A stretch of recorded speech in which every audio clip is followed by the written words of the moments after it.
Welcome, YouTube family. It's Selena Moon here, and today's topic is all about why do you keep repeating the same mistake, or why do you keep having the same bad situation show up in your life over and over and over again.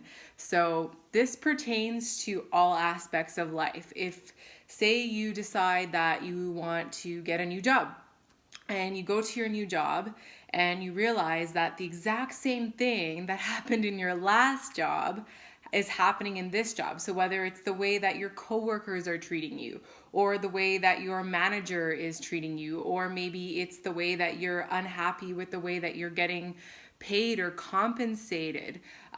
Say it's a relationship thing. Maybe you get out of one relationship and you get really excited, you meet somebody else and you start getting into the next relationship, and you notice that the same things that were happening in your last relationship are repeating themselves in this next relationship.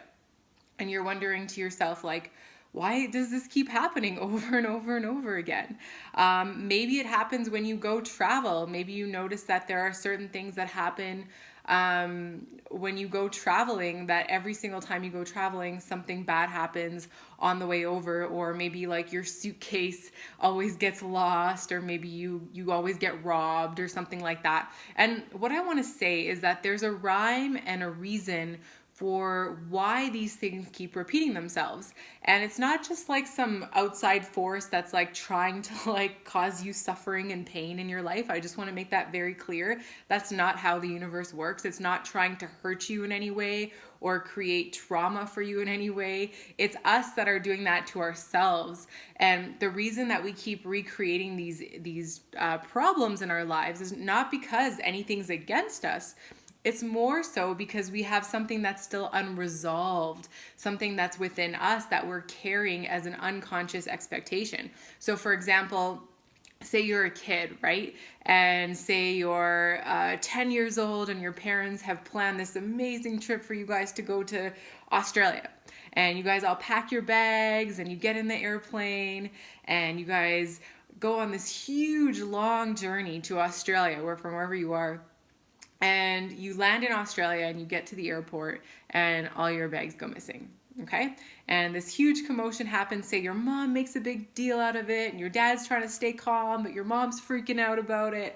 And you're just a kid, right? And you're just like watching this whole thing happen. And like, when you're a kid, do you really care about your clothes and your suitcase, or do you want to just get out and adventure and explore? But you're witnessing all this stuff happening with your family. And if you're super sensitive, even if you're not, you're internalizing some of that conversation, right? You're internalizing what's happening between mom and dad as this is occurring, and you're recognizing like suitcase lost equals parents arguing equals bad, right? And so there's this network of neural firings that go off in your brain that associate like Australia with baggage, with travel, with mom getting upset and dad trying to stay calm, and all this stuff happening when you're just 10 years old. And then say you're 25 years old and you're about to go on a trip, and all of a sudden you get to where you're going, you get to the airport, and they can't find your baggage. All of that trauma is going to start to replay itself over and over and over again. You're going to be like, your feminine side is going to be freaking out. Your masculine side is going to try to stay calm, because your mom is really representing the inner feminine within you, whether you're man or woman, and your dad is representing the inner man within you, whether you're man or woman. So these are the conversations you start to have with yourself when you're older, because those are the conversations that you saw your mom and dad having when you were younger. And so what ends up happening is you just keep recreating this trauma within yourself. And also, even though your bags were lost at 10 and now you're 25 and 15 years has passed, you may have forgotten that when you were 10 that this actually happened.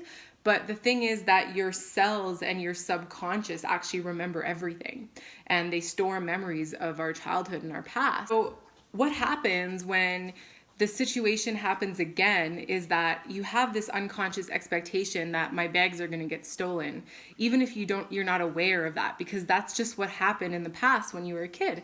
And because of all of your mom's pain and suffering that occurred as a result of that, you still haven't recognized that that's actually not your pain and suffering, that's your mom's.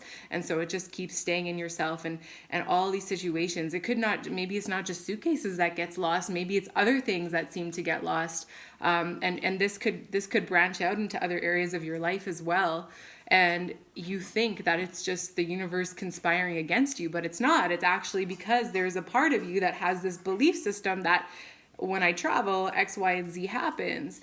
And so in order to put an end to that, right? And this is just one example. Of course, there's so many other ways in which this can play out in relationships and with jobs and things like that. This is just one example. So take whatever this story is and apply it specifically to your story in your life to get the most out of this video.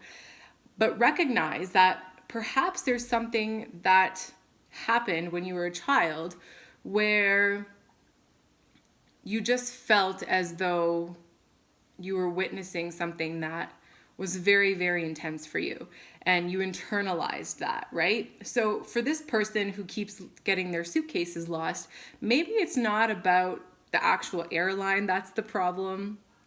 Maybe it's not about, the universe trying to conspire against you, that's the problem. Maybe it's that you have an unconscious expectation of things and they just keep showing themselves to you because it just makes you feel safer. It's like, well, if I at least expect this to happen, then I'm not going to get really, really pissed off when it does, right? So that's not really serving you, though. That's not serving you at all. And the way to deal with something like this is to go back in time, and I've had to do this in so many occurrences, where you go back to that time where you were 10 years old and you remember what happened, and you look at the story and you recognize, you know what, it was just, mom freaked out about it. Dad was doing his best to stay calm, but inside he had a lot of anxiety. But it's really no big deal. I mean, we're in a new country. We can find a way to get our bags back and everything will be fine. We always got our bags back. And even though we didn't have like our toothbrush or our underwear, we were still able to go out and buy some, and it was no big deal. So to just go back and find peace with the first time that this original thing happened, and just meditate in that place of peace and say, you know what, it's okay if this happens again because I found peace with it. The ironic thing is when you do that, it actually stops happening because you no longer have the fear of it happening, and then you no longer project this unconscious expectation onto it happening so that you can secure yourself from pain and not be too hopeful, right? And just allow yourself to travel and see what happens when you're like, hey, it doesn't matter if this happens. If it happens, we'll figure it out. If it doesn't, great, amazing. And not make it so heavy and meaningful, because what happens is when we make experiences so heavy and we give them so much meaning and there's so much emotion behind them, we just end up repeating it over and over again. And it's not that you're a bad person or that you did something wrong or that you're to blame or anything like that, or even that your mom and dad are to blame. It's just that you witnessed that and you internalized that when you were a kid. So going to relationships, for example, witnessing your mom and dad have a certain dynamic. I've seen this happen in a lot of my clients, where it's like mom was this and dad was this, and then you get into a relationship and you're like, oh, this is just like mom and dad all over again. Why are we playing this out? And it's because you haven't actually made peace with the fact that mom is like this and dad is like this, and this is not what you want. But as long as you have a fear of that, you're going to keep attracting that which you don't want. So how to attract what you want is to make peace with what you don't want, and see that even if you were to get what you didn't want, that you have the power within you to make those changes. And that is, I'm getting really hot all of a sudden as I'm telling you guys this. It's like that's actually like the fabric of transformation within yourself, because once you start to see that everything is within you and everything is the way that is based on the way that you're thinking and feeling, you will start to just connect all these different dots, right? You'll start to see like all the different ways in which pieces of the puzzle come together. And sometimes you won't be able to actually identify like, where did this come from? I know there's like a big school of thought that believes in past lives. That's a whole other conversation to be had. I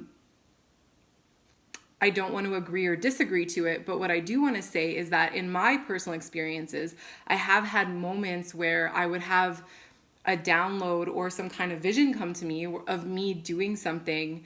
Like I remember once I was robbed actually of my passport and my driver's license and everything. And I was backpacking through Madrid, and I just got completely pickpocketed, and I had to like sort out my whole life from there.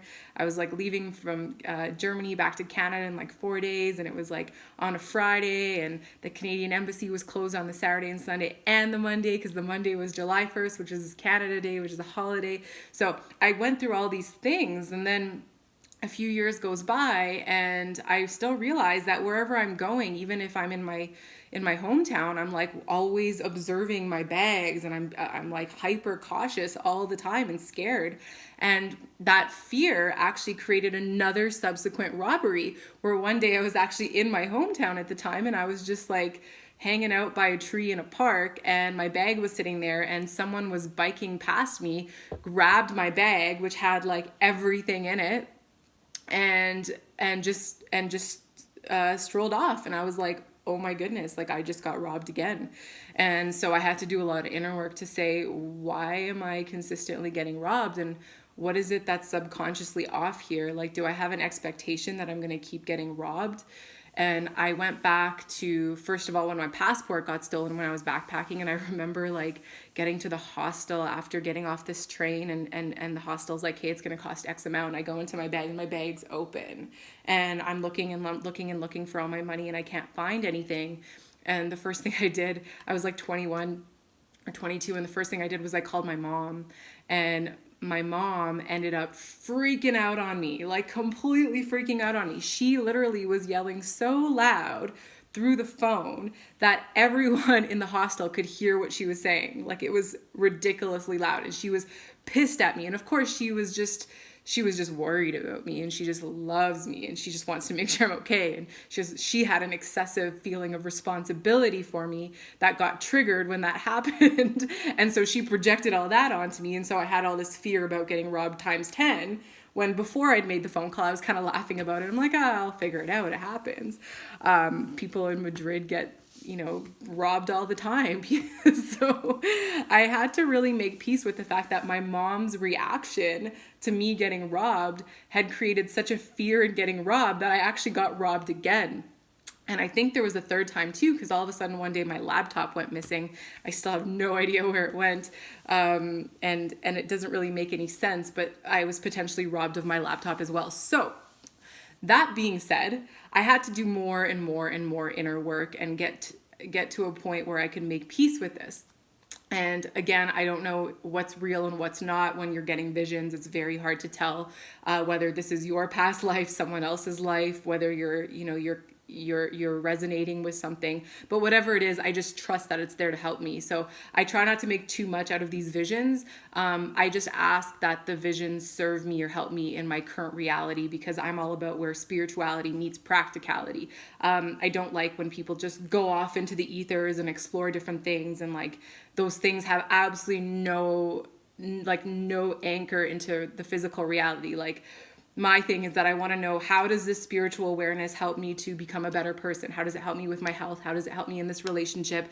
How does it help me to create more abundance and prosperity? How does it help me to live my purpose? How does it help me to breathe better, to think better, to act better, to have more alignment and fulfillment in my life? So when I was looking at these visions, what I found was that this image of me actually going in and robbing a bank.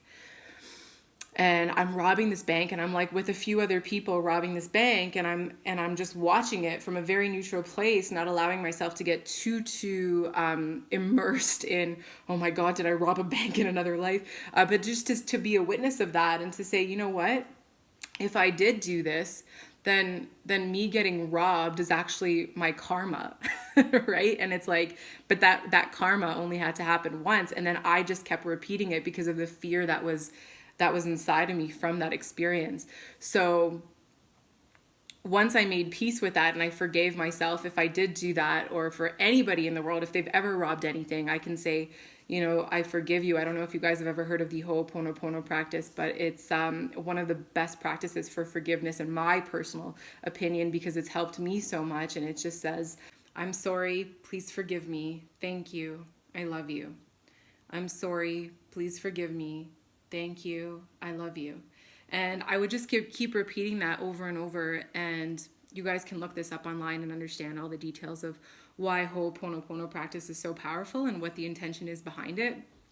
I'll save that for another time, another video maybe. But for now, what I want to share with you is just that doing that, I had a huge emotional release. And it was like I forgave myself for all the times where I had stolen. And I also was able to forgive the people in the world who have stolen and robbed as well. Because what happens is when you bring forgiveness into your heart, because we're all one ultimately on a spiritual level, our bodies are obviously different. We have individual personalities and our souls have very different paths, and we have all very different life lessons to learn. However, on a spiritual level, we're all connected and we're all one and we're all part of the fabric of life. So if I am forgiving myself and I'm forgiving others, their hearts are cleansing too, and we're actually creating more and more harmony on the planet. And so I would repeat this, and when I did it, I finally found peace within myself, like, oh, okay, so this is what it's like to make peace with yourself after being like a robber or criminal, and to recognize that how karma even works, where what you do unto others is done unto you until you actually heal that part of yourself. So since doing that, touch wood, I haven't been robbed or stolen of anything. And the other thing that I realize is that I was very negligent of my belongings, and I was very I didn't necessarily have a desire to hold on to material things. I was so on the other spectrum at the time of being non-materialistic that it's almost like I subconsciously put myself in these situations where it was easy to be robbed. And so I recognized that within myself as well and said, oh, this is actually triggering me to claim materialism and to say, actually my money is important, my technology is important, my passport's important. These are all very grounding physical things that we require. Doesn't matter how spiritual of a person you are, these things are important. And so I think a lot of people in the spiritual, who go down the spiritual path, end up feeling like they just want nothing. They just want to live with like absolutely nothing. And I think that's a beautiful place to be in the beginning, because you recognize that you don't need all these things. However, when you come back to reality and you come back to the world and you want to create change on the planet and you want to do things, you recognize the value of all your belongings. And so I was going through that cycle or that phase where I was recognizing the value of my belongings and seeing how important it was for me to actually claim my material things and say these are important, and start looking at all my physical things as having value, rather than just my soul as having value or my spirit as having value. I needed to see that my body had value and my money had value and things like that. And that was just my personal journey. And of course, since then I haven't been robbed. So this is just an example of how this can show up. I'm sharing my personal story with you because I want you to reflect on your own life and ask yourself, like, is there something that keeps happening in my life? Whether it's like, I keep getting demoted, or I keep getting fired, or maybe like I keep getting cheated on, for example. That's a big one for people. I keep feeling like other people betray me, or I keep getting my house keeps flooding or burning down. There are so many things that can repeatedly happen when we don't make peace with the past. So this video is intended to help you and assist you to look deeper inside yourself and not just assume that the universe is out to get you, that people are out to get you. It's quite the contrary, actually. On a very spiritual plane, we're all here helping each other, and we're all here serving a purpose. And even if it appears dark or it doesn't quite jive the way you want it to, it's all for the growth of humanity. We're all here to help each other to grow. And even me just filming these videos, it's like I'm actually filming these videos for you, because you exist, but also these videos are for me to have an outlet for my expression and to hear myself speak and to hear myself make peace and integrate some of the stories that I've been through. So it's serving a purpose for you to even be here, just not just for you, but also for me. So everything is always serving a purpose. And I want you guys to know that your life is very valuable, and the things that happen in your life, yes, I recognize there are a lot of things that are out of your control, but what I want to say is that there are way more things that are in your control that you don't even realize. And that is really one of the biggest reasons why I created this channel, is for you to recognize the tools and the ability that you have within you to make a difference in your own life by simply being aware of your thought processes and your emotions. And unfortunately, they don't teach us this stuff in school. One day I want to like build a whole school around just teaching people how to connect with themselves, because it seems to be my life's work and I'm very passionate about it. I think there needs to be some kind of schooling for people to learn how to identify their emotions and learn how to identify their thought patterns and recognize and connect the dots between events in our lives and things like that. There's just too much information overload coming in and not enough of us going within ourselves. And this really doesn't really help us in changing our path and changing our direction for the better. And that's really what I want to help you guys with. So I hope that this video was tremendously helpful for you wherever you are in your life, whoever you are. Know that you are so needed here and you are so important to this world, and every one of you is so, so, so necessary. Everything you do, even if you're just smiling at a stranger, or, you're just walking down in a forest, down a path in the forest, like those trees are also benefiting from you as much as you're benefiting from them. Every single thing that you do, it has influence and impact, whether you recognize it or not. You could have a relationship with a rock in your house you don't even know. You could have a relationship with a candle. You could have a relationship with the water that's coming out of your tap. There are so many things that you don't even realize that are connecting with you.